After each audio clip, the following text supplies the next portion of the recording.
ගස්සල පද්දලා ගියාට අවසානයේදී උරුම කුස්සියලු. ඉතින් ඒ මං කියන කතාවක් නෙමෙයි. බස් එකක ගහලා තිබුණ වැකියක් තමයි මං ඒ කිව්වේ.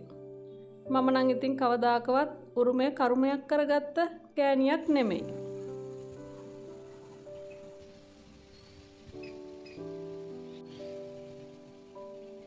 දැක්කද අනිත් කොබක්?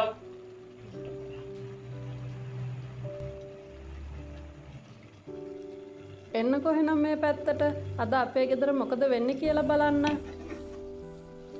අද හස්බන්ඩ්ගේ නිවාඩුවේ අන්තිම දවස. මට රෙස්ට් එකක් දෙන්න හිතාගෙන එයා අද කුස්සිය වැඩ බාරගත්තා. අර කොච්චි නැද්ද නයි කොච්චි? ඉතින් මං ආස කෑම ටිකක් අද එයාගේ අතින් තමයි ලෑස්ති වෙන්නේ. එහෙනම් ඉතින් අපි ඉව්වට පස්සේ බලමුකෝ දවල් කෑමට මොනවද තියෙන්නේ කියලා. හස්බන්ඩ් ඉතින් ඉස්සර ඉඳලම මෙහෙම කුස්සියට වෙලා උයපු කෙනෙක් නෙමෙයි. ඇත්තටම ඉතින් මම තමයි හිමි හිමිහිට දන්නමායන් දාලා එයාව කුස්සියට පුරුදු කරගත්තේ. ඒකටත් හේතු කීපයක්ම තියෙනවා. ඒවා පස්සේදී මම ඔයාලත් එක්ක ෂෙයා කරගන්නම්. කොහොම වුණත් ඉතින් දැන් එයා කුස්සියේ වැඩවලට මම බලාපොරොත්තු වෙන මට්ටමට ඇවිල්ලා තියෙන්නේ. ඒක ඉතින් මට ලොකු ලේසියක්. දැන් ඉතින් ඔයාලා වැරදියට තේරුම් ගන්න එපා. මං හස්බන්ඩ්ට බැනලා කරලා බලහත්කාරයෙන් එයාගේ අකමැත්තෙන් යක්කු බැඳගෙන වැඩ ගන්නවා වගේ එයාගෙන් වැඩ ගන්නවා කියලා. ඉතින් එයා කැමැත්තෙන් තමයි මේ දේවල් කරන්නේ. සාමාන්‍යයෙන් හස්බන්ඩ් ගෙදර ඉන්නකොට එයාට වෙලාව තියෙන විදිහට ගෙදර තියෙන වැඩවලටත් එයා උදව් කරනවා. හස්බන්ඩ් ගෙදර එනකොට මං විතරක් නෙමෙයි ගෙදර තියෙන ගස් කොළන් උනත් පේ වෙලා ඉන්නේ. උදේ ගේ වටේ ඇවිදලා එනකොට මං දැක්ක අනෝද ගහේ ලොකු ගෙඩියක් පොඩ්ඩක් සත්තු කාලා තියෙනවා. ඉතින් ඔන්න මං ඒකත් කඩාගෙන ආවා. හස්බන්ඩ් උයනකම් මං ඒකෙන් ජූස් එකක් හදාගත්තා. ගොඩක් අය අනෝදා කන්න ආස නැත්තේ අනෝදා වලින් එන සුවඳටනේ. ඉතින් මේ විදිහට ජූස් හදලා බලන්නකෝ. කැමති ඕන කෙනෙක් මේ විදිහට හදාගත්තොත් බොනවා. නොහිතපු විදිහට ඔන්න ඊට පස්සේ අපිට හම්බුණා වරක ගෙඩියක්. ඉතින් නාස්ති වෙන්න දෙන්න බැහැනේ. අනිත් එක මම වරක කන්න ගොඩක් ආසයි. ඒ හින්දා ඉතින් දෙන්නත් එක්ක එකතු වෙලා වරක ගෙඩිය කපා ගන්න තමයි මේ හදන්නේ. එංගන මම තීරු කපන්න. කරාරේ තියෙන ඒවා නැත්තම් ඔක්කොම වාජන වල එනවා ඒ කනකොට කට යනවා. ඇත්තටම ඉතින් වරක කන්නේ සෑහෙන දවසකට පස්සේ. හැමදාම නැහැනේ. තියෙන කාලෙට ඉතින් ඇති වෙන්න කන්න ඕනේ.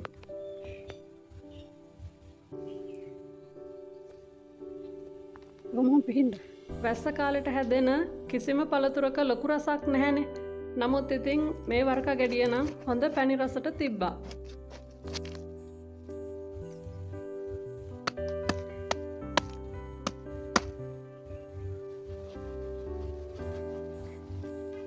කොස්පොලොස් කපන්න ඔයාලත් බයයිද කොහොල්ලා හින්දා.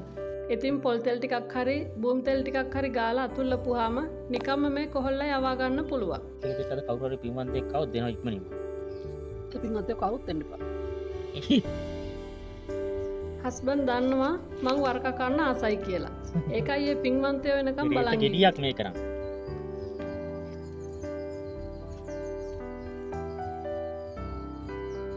මේ වීඩියෝ කරන්න මේව ගලවන්න එකක් බෑ.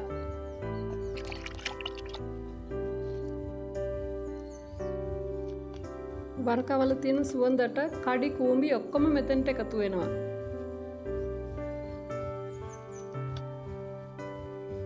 මේ තියෙන පොලටි ගලව ගන්න. පිළි ගලව ගන්න. මේ අලව ගන්නකො. මේ ගලව ගන්නකො. මට බෑ. ඉතින් දෙන්නත් එක්ක එකතු වෙලා ඉක්මනට වරක ටික ගලව ගත්තා. හිතන්න එපා ඉතින් මේ ඔක්කොම මම තනියම කනවා කියලා. මේකෙන් භාගයක් අම්මලාටත් දුන්නා. තරවුණා ගෙඩියක් හින්දා තලිච්ච ගෙඩි තියාගන්න බෑ. දැන් ඉතින් මෙතන වරක ගොඩක් තියෙනවනේ තව. ඒ නිසා ඉතින් මං කොටසක් ෆ්‍රිජ් එකේ අරන් තියා ගන්නවා. මේ විදිහට දවස් දෙකක් විතර ෆ්‍රිජ් එකේ මොකුත් වෙන්නේ නැතුව තියාගන්න පුළුවන්.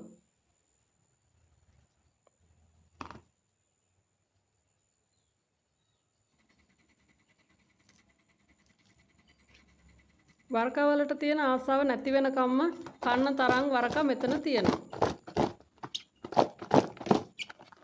මේ ටික ෆ්‍රිජ් එකට දාගෙන ඉන්පස්සේ තියෙන්නේ දවල්ට කන්න.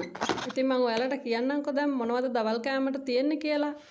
බත් ඉව්වා, කොස් තැඹුවා, කට්ට කරවල හොද්දක් හැදුවා, මැල්ල කොලයි මිරිසුයි බැද්දා. ඉතින් මට බත් නැති වුණත් මේ ටික දෙනවා නම් මං 365 දවසම වුණත් කනවා. එච්චරට මේ මෙනු එකට මම මාර ආසයි. ඉතින් අද හස්බන්ඩ් කොස් තඹමු කිව්වහම එයා අමුතු විදියකට කොස් එක හැදුවා. ඒක මාර රසට තිබ්බා. කොයි පළාතේ හදන විදිහක්ද දන්නේ නැහැ. මම නම් ඉතින් අදම තමයි ඒ විදිහට කොස් හදලා කෑවේ. හැන්ද වෙලා අපි ආවා බීච් එකට, නිගම්බු බ්‍රවුන්ස් බීච්. අද හැන්දෑවේ ඉතින් අපි මෙතන තමයි ඉන්නේ.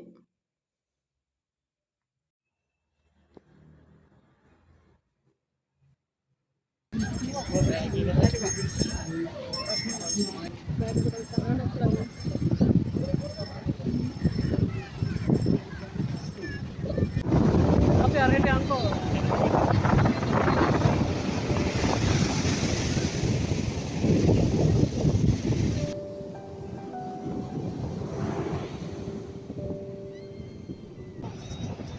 අපි එනකොට මගෙන් වඩේ ගත්තා, සමෝසා ගත්තා.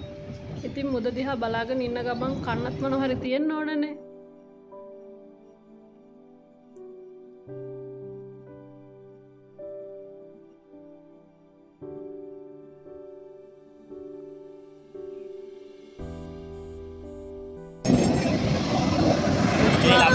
මේ ළමයා වැලි චුට්ටක් දාගන්න කැමති ළමයා.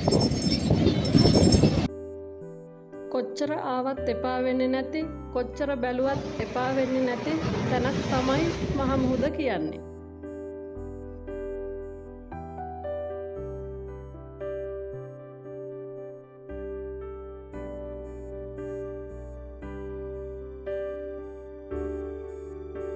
දැන් නම් ඉතින් ඔන්න ටික ටික රෑ වේගෙන තමයි එන්නේ.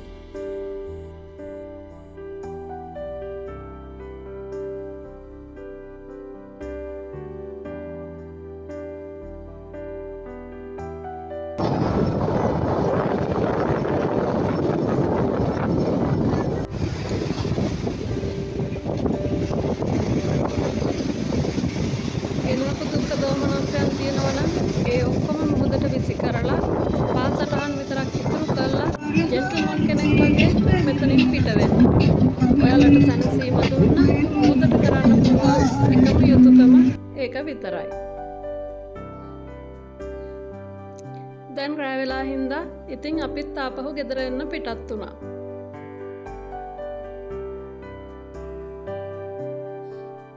එහෙනම් ඉතින් අදත් ගිහින් එන්නම්. ආයෙත් මේ වගේ ලස්සන බ්ලොග් එකකින් අපි හම්බ වෙමු. ඔයාලා හැමෝටම සුබ දවසක්.